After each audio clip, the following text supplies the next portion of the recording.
राधे राधे, हरे कृष्ण। आप सभी का दिन शुभ हो। आज सुनिए भादो मास महात्म्य के 7वें दिन का अध्याय।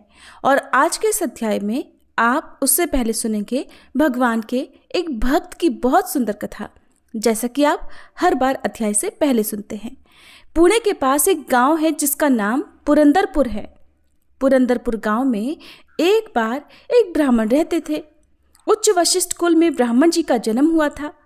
उनका स्वरूप ब्राह्मणों के समान था। तिलक लगाना, शिखा रखना आदि उनके गुण तो थे, परंतु उनका स्वभाव वैसा नहीं था। उनका स्वभाव वैश्यों से मिलता था। वैश्य जिन्हें हम व्यापारी भी कहते हैं। और वे सामान्य व्यापारी की तरह गल्ले पर बैठते थे और पैसों को ब्याज पर दिया करते थे। अब ब्राह्मणों के कुछ नियम भी होते हैं, जैसे संध्या वंदन करना, ग्रंथों का अध्ययन करना, आचार्य विचार का ध्यान रखना, यज्ञ करना। लेकिन उन ब्राह्मण में इनमें से एक भी गुण नहीं थे। जिस तरह व्यापारी स्वभाव से कंजूस होता है, वो भी बहुत कंजूस थे। युवावस्था में इनका विवाह हुआ और इनकी संपत्ति को देखकर एक प्रतिष्ठित ब्राह्मण की पुत्री से इनका विवाह करा दिया। अब स्वभाव से तो ये बहुत कंजूस थे ही। अपनी कंजूसी के कारण इन्होंने एक दिन अपनी पत्नी के सारे आभूषण भी उतार लिए, ये कहते हुए कि तुम अगर रोज धारण करोगी तो ये धीरे धीरे घिस जाएंगे। पत्नी ने उनकी बात का अनुसरण करते हुए सारे आभूषण उतारकर उन्हें दे दिया और गले में सिर्फ एक मंगलसूत्र ही उन्होंने धारण किए रखा। ब्राह्मण देवता ने अपनी पत्नी से अब उस मंगलसूत्र को देखकर उसे भी उतारने को कहा। वे बोले, तुम जानती नहीं हो ये बहुत अमूल्य है, रोज रोज पहनोगी तो खराब हो जाएगा। एक काम करो, इसे उतारकर अलमारी में रख दो। पत्नी ने उनकी ये बात नहीं मानी। बोली, ये तो मेरे सुहाग का आभूषण है, मैं ऐसे नहीं उतार सकती। अब तो ब्राह्मण देवता नाराज हो गए। इतने नाराज हो गए कि उनकी दशा ये हो गई कि वो अब अपनी पत्नी के हाथ का बना खाना नहीं खाते। अपनी दुकान पर चले जाते और वहाँ लड़कों से कहते, जा अपने घर से खाना बनवा कर लेकर आओ। ब्राह्मण देवता की इस अवस्था से उनकी पत्नी को बड़ा दुख हुआ। फिर एक रात उन्होंने अपने पति से कहा, आपने घर पर भोजन करना छोड़ दिया, ये तो बताओ आप कैसे मानोगे। ब्राह्मण देवता ने कहा, बस इस आभूषण को उतार दो।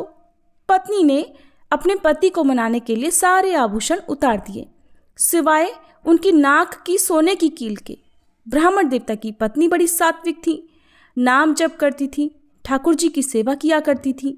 इतना ही नहीं, ब्राह्मण देवता की पत्नी तीर्थ यात्रा पर भी जाया करती थी, परंतु अपने मायके वालों के साथ, क्योंकि पति ब्राह्मण देवता तो अति कंजूस थे। वे उन्हें कभी तीर्थ यात्रा पर लेकर ही नहीं गए। जब भी वो अपने मायके जाती, वहां से तीर्थ यात्रा पर भी चली जाती थी। अब एक बार भगवान विट्ठल ने ब्राह्मण देवता की सारी गतिविधियां, उनका कंजूस स्वभाव और पत्नी की भक्ति को देखकर उनकी परीक्षा लेने के लिए ब्राह्मण रूप धारण कर लिया। फटी पुरानी धोती, मैला जनेऊ, मुखमंडल पर झुर्रियां और पहुंच गए ब्राह्मण की दुकान पर। ब्राह्मण देवता ने जैसे ही साधु को दुकान के बाहर देखा, परेशान हो गए। बोले, अरे ये तो जरूर कुछ मांगने आया होगा, तन पर नहीं है लत्ता और चल दिए कलकत्ता। कहो क्या लेने आए हो। साधु ने कहा, बहुत गरीब हूँ, मेरी बेटी का ब्याह है, मुझे कुछ धन दे दीजिए या फिर कुछ सामान ही दे दीजिए। ब्राह्मण देवता बोले, अरे मैं तुम्हें कहाँ से दूँ, मेरा तो खुद का कुर्ता फटा है, मेरे पास कुछ नहीं है भैया, यहाँ से चलते बनो। ठाकुर जी तो अड़ गए और कहने लगे, मैं ऐसे नहीं जाऊँगा, मेरी बेटी का ब्याह है, मैं कुछ तो लेकर जाऊँगा। अब की बार ठाकुर जी ने फिर से कहा, अच्छा तो मुझे कुछ काम ही दे दीजिए, मैं कुछ काम कर लूँगा। ब्राह्मण देवता बोले, नहीं नहीं, इसकी कोई जरूरत नहीं है, नौकरशाही करके सारा काम हो गया है, आप बस यहाँ से पधारिए। कुछ देर के बाद ब्राह्मण देवता बोले, मैं इतना कर सकता हूँ कि कोई मूल्यवान वस्तु यहाँ रखो और पैसा ले जाओ, और जब पैसा हो जाए तो अपनी वस्तु यहाँ से वापस ले जाना। ठाकुर जी कहने लगे, ठीक है, मैं थोड़ा ढूंढ कर लाता हूँ। अब भगवान भी तो अपने भक्तों के साथ खेलते हैं, जैसा उनका स्वभाव होता है बिल्कुल वैसा ही खेल वो उनके साथ खेला करते हैं। भगवान ने भी इस परिस्थिति में वैसा ही किया। अब ठाकुर जी ब्राह्मण देवता के घर पहुँचे और वहाँ जाकर रोने लगे। इतना रोए कि ब्राह्मण देवता की पत्नी घर से बाहर आई और बोली, अरे ब्राह्मण देवता, आप इतना क्यों रो रहे हो? क्या बात है? ठाकुर जी ने कहा, छोटी सी मेरी लाली बड़ी हो गई है, अब मुझे उसका ब्याह करना है, किंतु मेरे पास तो पैसा ही नहीं है और मुझे कोई सहायता भी नहीं मिल पा रही। मैंने बहुत कोशिश की, अब मेरे पास केवल घर बचा है और अगर तुमने मेरी मदद नहीं की तो मैं यहीं अपने प्राण त्याग दूंगा। मेरी जेब में जहर रखा है, जहर। ब्राह्मण की पत्नी इस बात को सुनकर बहुत भावुक हो गई और ये तो भक्ति का स्वभाव ही होता है। जिसकी पीड़ा देखकर वो भावुक हो उठते हैं, उनके नेत्र सजल हो जाते हैं। ब्राह्मण देवता की पत्नी के भी नेत्र उन ब्राह्मण को देखकर सजल हो गए। उन्होंने कहा, मेरे पतिदेव ने मुझ पर बहुत प्रतिबंध लगाए हैं, इसलिए मैं आपकी कोई सहायता नहीं कर सकती। इतना सुनकर ठाकुर जी तो बेहोश होने लगे। बोले, लो, मैं भी जहर खा लेता हूँ, अब मेरे पास कोई रास्ता नहीं बचा है। ये सुनकर ब्राह्मण देवता की पत्नी ने उनके चरण पकड़ लिए और बोली, अरे रे, आप ऐसा मत कीजिए। और तुरंत अपनी नाक की सोने की कील उतारकर कहने लगी, ये ले जाइए, अधिक तो नहीं मिलेगा, हाँ, लेकिन थोड़ी बहुत सहायता जरूर हो सकती है। अब वह साधु आभूषण लेकर उसी ब्राह्मण की दुकान पर पहुंच गए और बोले, लो, ये आभूषण रखो और इसके बदले मुझे कुछ रुपए दे दो। ब्राह्मण देवता तो थे ही कंजूस, वे अपनी पत्नी के एक एक आभूषण के बारे में जानते थे। जब उन्होंने सोने की कील देखा तो पूछा, ये तुम्हें कहाँ से मिली? ब्राह्मण देवता समझ गए कि ये तो उनकी पत्नी की ही कील लगती है। तब ठाकुर जी कहने लगे, आपको क्या लेना देना, तुम तो ये रखो और बस मुझे पैसे दे दो, मेरी बेटी का ब्याह है, मुझे जाना है। ब्राह्मण देवता ने 3-4 बार बड़ी बारीकी से उस कील को देखा। उनके मन में बार बार यही बात आ रही थी, हो न हो ये तो मेरी पत्नी की ही कील है, लेकिन मेरी पत्नी किसी को कील क्यों देगी? ये सोचकर उन्होंने उस कील को तिजोरी में रख लिया और जो भी धन बन पाया उसे साधु बने ठाकुर जी को दे दिया। अब ठाकुर जी धन लेकर वहां से चले गए। ब्राह्मण देवता उस कील को देखकर समझ गए थे कि हो न हो ये आभूषण तो उनकी पत्नी का ही है। उन्होंने दोनों हाथ जोड़कर कहा, अब जाकर मुझे पता चला, अच्छा हुआ मैंने उनके सारे आभूषण उतरवा लिए थे, वरना ये तो सब कुछ दान कर देती। ब्राह्मण देवता की दुकान में एक मुनीम काम करता था जो ब्राह्मण की पत्नी को बहुत मानता था। वो उनके घर पहुंचा और पूछा, मैया, क्या आज आपने किसी को सोने की कील दान में दी थी? तो उन्होंने कहा, हाँ, आज एक ब्राह्मण आया था, उसकी पुत्री का विवाह था और उसके पास कुछ भी नहीं था, इसलिए मैंने उसे वो दान में दे दी। मुनीम ने कहा, वो ब्राह्मण उस कील को आपके ही पति को गिरवी रखकर कुछ पैसे लेकर गया है।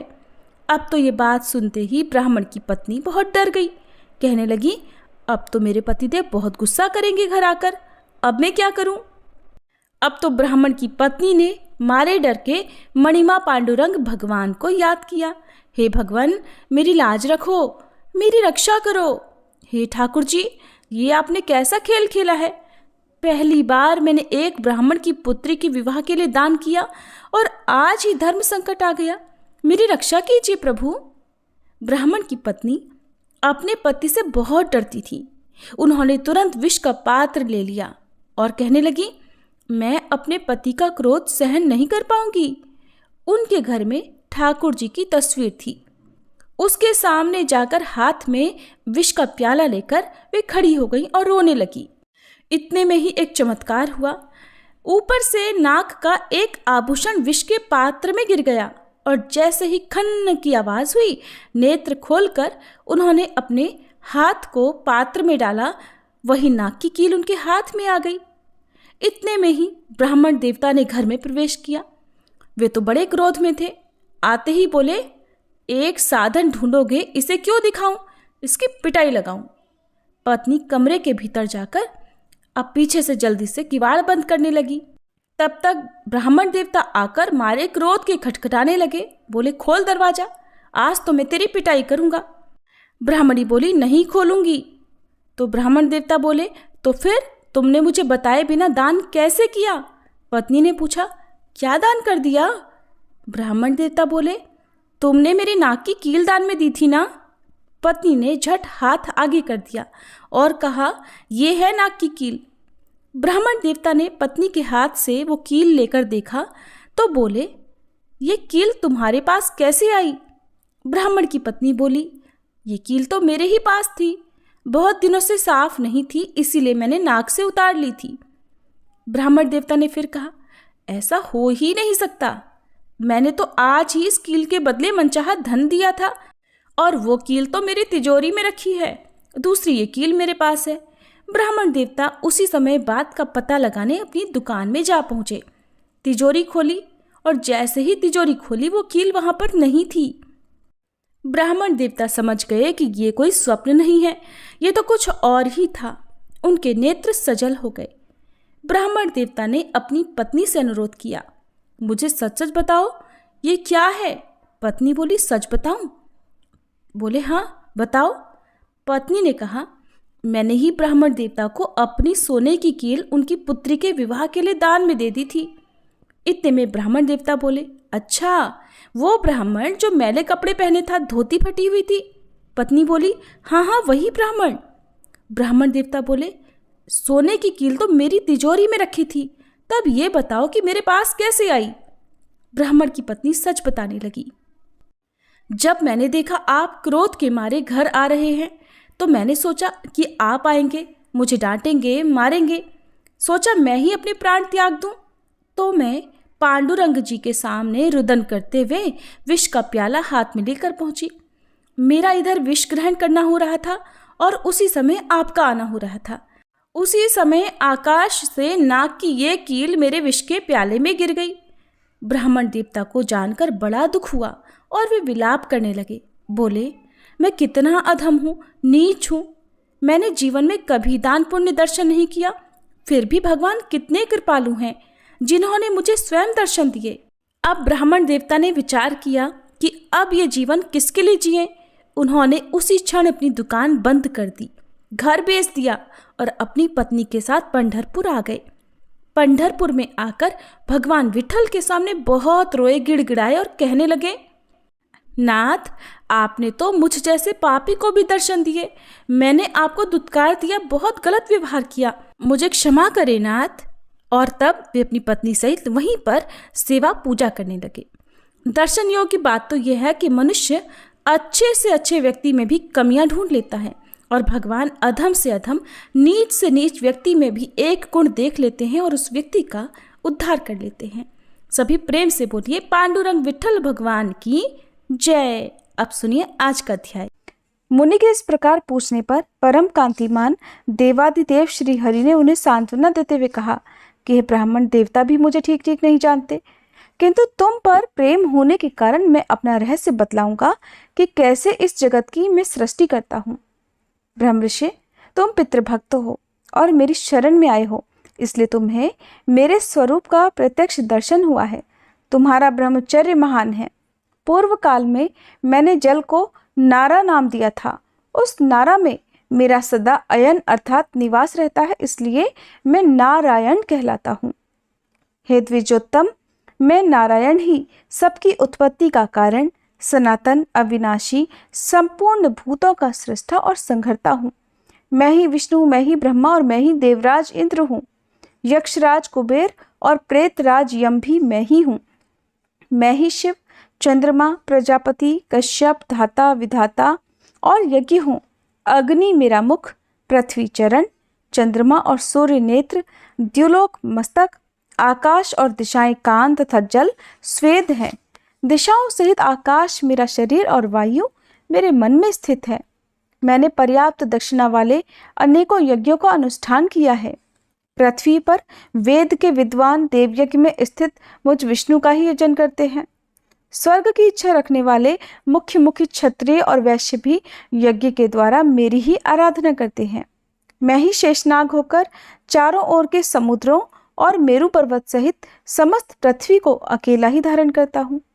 पूर्व काल में वराह रूप धारण करके मैंने ही जल में डूबी हुई इस पृथ्वी का अपनी शक्ति से उद्धार किया था। हे द्विश्रेष्ठ, मैं ही बड़वानल होकर समुद्र का जल पीता और मेघ रूप से उसकी वर्षा भी करता हूँ। ब्राह्मण मेरा मुख, क्षत्रिय मेरी भुजाएं, वैश्य जांघ और शूद्र चरण हैं। ऋग्वेद, यजुर्वेद, सामवेद और अथर्ववेद मुझसे ही प्रकट होते और फिर मुझ में ही प्रवेश कर जाते हैं। ज्ञानपरायण, सन्यासी, संयमशील, जिज्ञासु तथा काम, क्रोध और द्वेष से रहित, अनासक्त, निष्पाप, ज्ञाता ब्राह्मण सदा मेरा ही चिंतन करते हुए उपासना करते हैं। रत्नों से भरे हुए समुद्र और चारों दिशाओं को मेरे ही स्वरूप जानो। सत्य, दान, उग्र तपस्या और अहिंसा ये मेरे बनाए हुए विधान के अनुसार ही विहित माने जाते हैं और मेरे ही स्वरूप में इनकी स्थिति भी है। तुमने लोक में स्थावर, जंगम रूप जो कुछ भी देखा है वह संपूर्ण भूतों को उत्पन्न करने वाला मेरा ही आत्मा है, जिसे मैंने उस रूप में प्रकट किया है। मैं ही शंख, चक्र और गदा धारण करने वाला नारायण हूँ।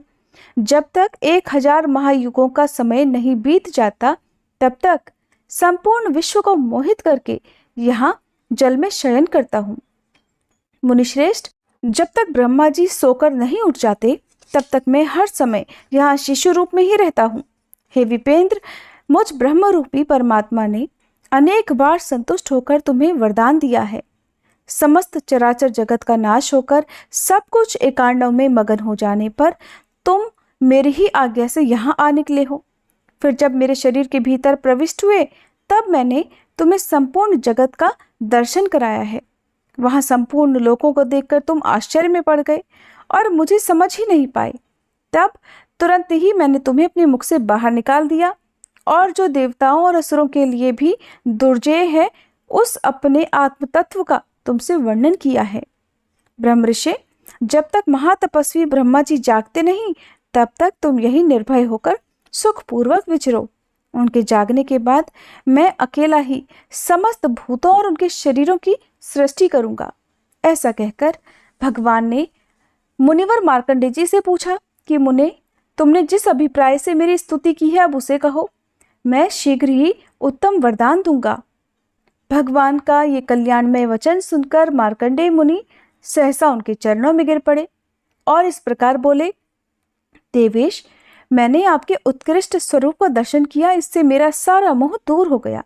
नाथ, अब आपकी कृपा से मैं ये चाहता हूँ कि संपूर्ण लोकों के हित, भिन्न भिन्न भावनाओं की पूर्ति तथा शैव और वैष्णवों के विवाद निवारण के लिए मैं इस परम उत्तम पवित्र पुरुषोत्तम तीर्थ में भगवान शिव का बहुत बड़ा मंदिर बनवाऊं और उसमें शंकर जी की प्रतिष्ठा करूं। इससे संसार के लोग ये जान लेंगे कि विष्णु और शिव एक रूप ही हैं। यह सुनकर भगवान जगन्नाथ ने फिर से महामुनि मार्कंडेय जी से कहा, हे ब्राह्मण, तुम मेरी आज्ञा से शीघ्र ही एक मंदिर बनवाओ और उसमें नाना भावों की पूर्ति और आराधना के लिए परम कारणभूत भुवनेश्वर लिंग की स्थापना करो। उनके प्रभाव से तुम्हारा भगवान शिव के लोक में अक्षय निवास होगा।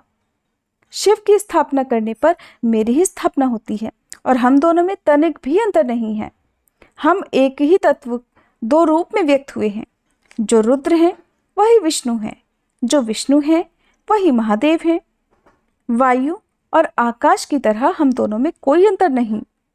जो अज्ञान से मोहित हैं वह इस बात को नहीं जानता कि जो गरुड़ ध्वज है वही वृषभ ध्वज है। इसलिए हे ब्राह्मण, तुम अपने नाम से शिवालय बनवाओ और देवादिदेव भगवान से उत्तर की ओर एक सुंदर तीर्थ का निर्माण करो। वह तीर्थ मनुष्यलोक में मार्कंडेय हृद के नाम से विख्यात होगा। उसमें स्नान करने से सभी पापों का नाश हो जाएगा।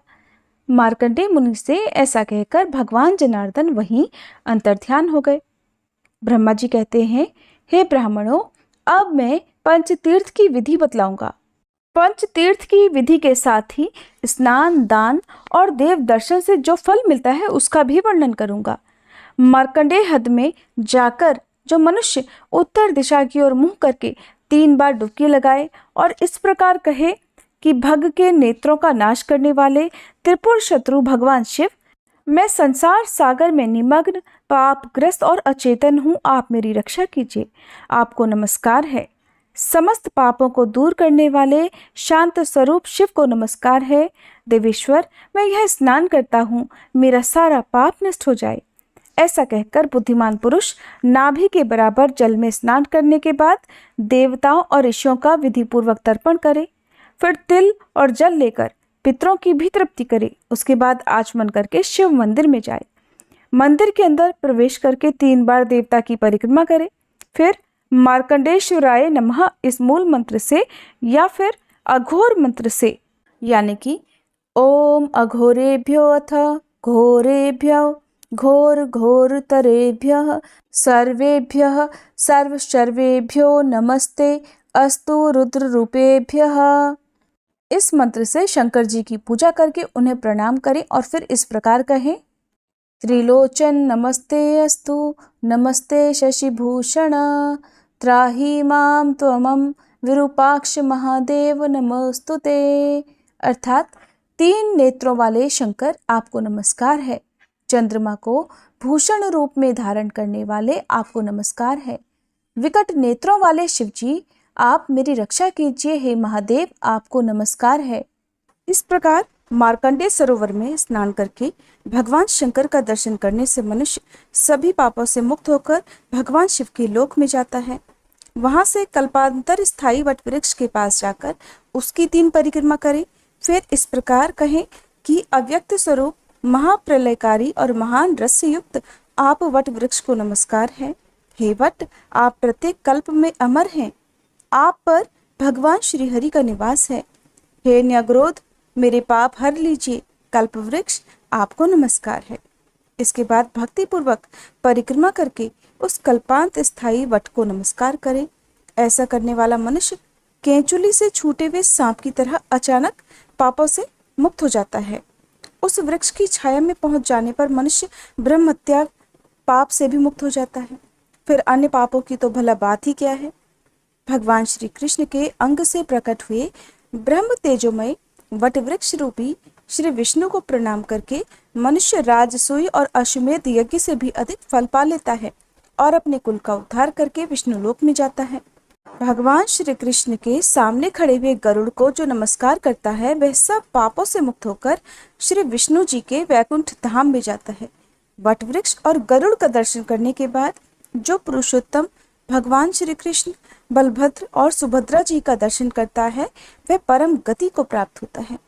जगन्नाथ भगवान कृष्ण के मंदिर में प्रवेश करके 3 बार परिक्रमा करें।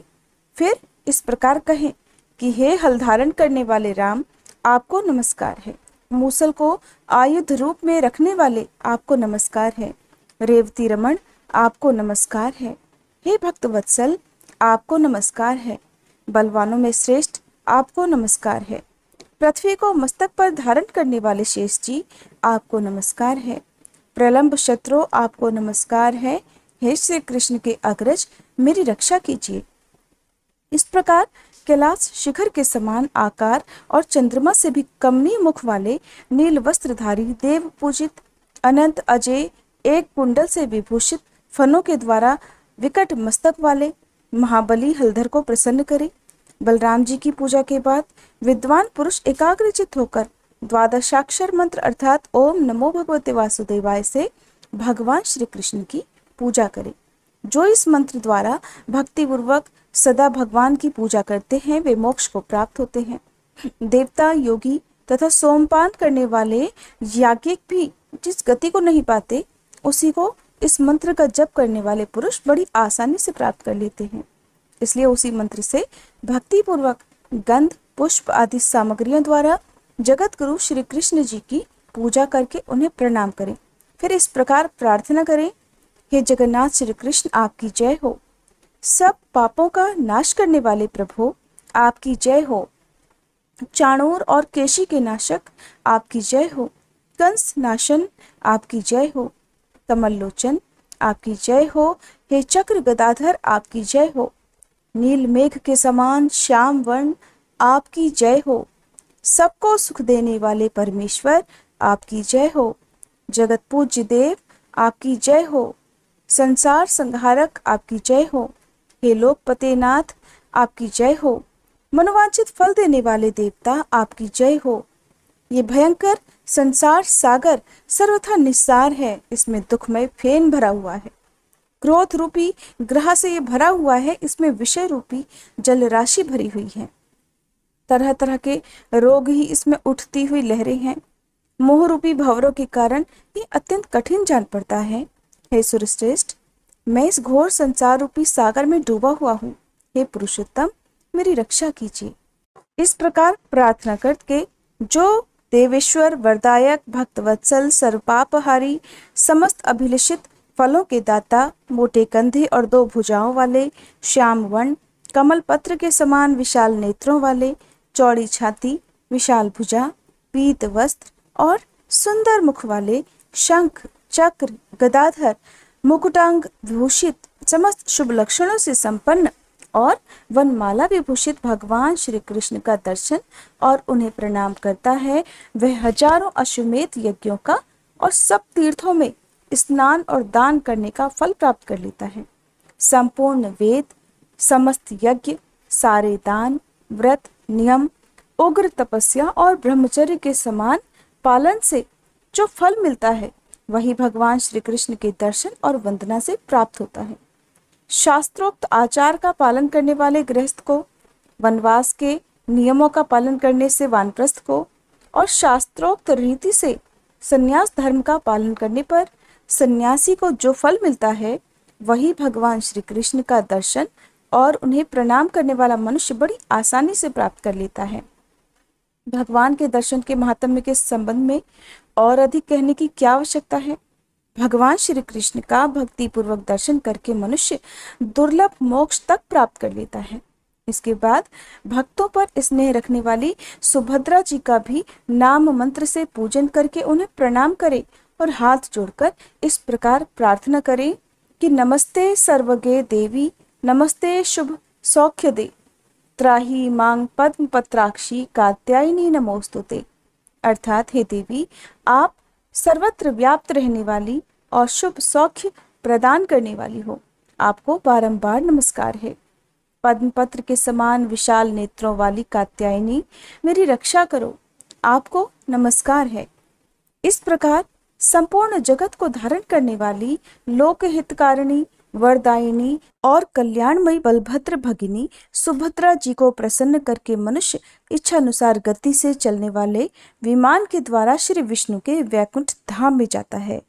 श्री ब्रह्मा जी कहते हैं, इस प्रकार बलराम श्री कृष्ण और सुभद्रा जी को प्रणाम करके भगवान के मंदिर से बाहर निकले। फिर जगन्नाथ जी के मंदिर को प्रणाम करके एकाग्रचित्त होकर उस स्थान पर जाएं जहां भगवान विष्णु की इंद्रनीलमयी प्रतिमा बालू के अंदर छुपी हुई है। वहां अदृश्य रूप से स्थित भगवान को प्रणाम करके मनुष्य श्री विष्णु के धाम में जाता है। हे ब्राह्मणों, जो भगवान सर्वदेवमय हैं, जिन्होंने आधा शरीर सिंह का बनाकर असुरराज हिरण्यकशिपु का वध किया था, वे भगवान नरसिंह भी पुरुषोत्तम तीर्थ में निवास करते हैं। जो भक्तिपूर्वक उनका दर्शन करके प्रणाम करता है, वह समस्त पातकों से निश्चय ही मुक्त हो जाता है। जो मनुष्य इस पृथ्वी पर भगवान नरसिंह के भक्त होते हैं, उन्हें पाप कभी छू भी नहीं सकते और मनोवांछित फल की उन्हें प्राप्ति होती है।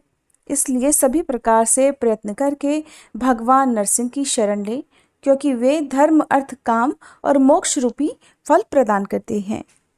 मुनियों ने कहा, इस पृथ्वी पर भगवान नरसिंह का महात्म्य सुखदायक और अत्यंत दुर्लभ है। हम उनका प्रभाव भी विस्तार के साथ सुनना चाहते हैं, इसके लिए हमें बड़ी इच्छा है। तब ब्रह्मा जी ने मुनियों को भगवान नरसिंह के पूजन और उसका क्या फल प्राप्त होता है, इसके बारे में जो कुछ भी बताया, उसका वृत्तांत आप सभी अगले अध्याय में जरूर सुनिएगा।